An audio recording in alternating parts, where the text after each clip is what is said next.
Formé d'un seul proton, de numéro atomique 1, il s'agit ni plus ni moins de l'atome le plus petit connu dans l'univers.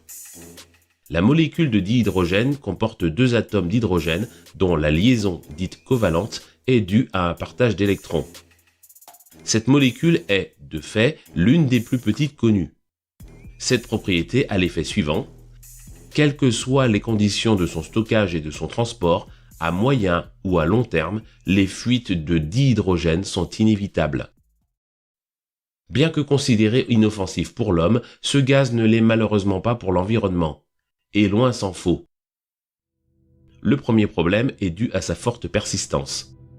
Sa durée de vie longue lui permet, lors de sa libération dans l'air, d'atteindre la stratosphère. À cette altitude, il rencontre des radicaux hydroxyles avec lesquels il réagit.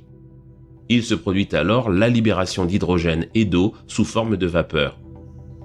Problème, lorsque l'on recense les gaz à effet de serre, on constate que la vapeur d'eau est celui qui vient largement en tête. Mais il y a pire.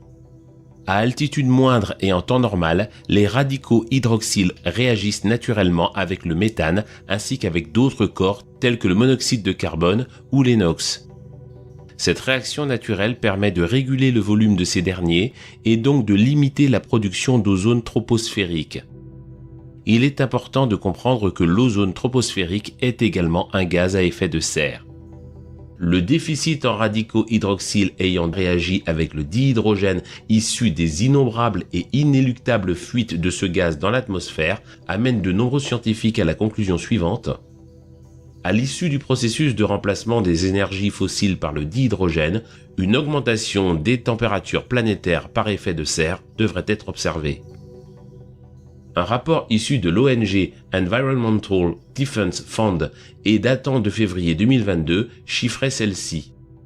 On y apprenait que les fuites engendrées par cette technologie pourraient à elles seules être responsables d'une hausse globale des températures atteignant 1/3 de degré dans le pire des cas.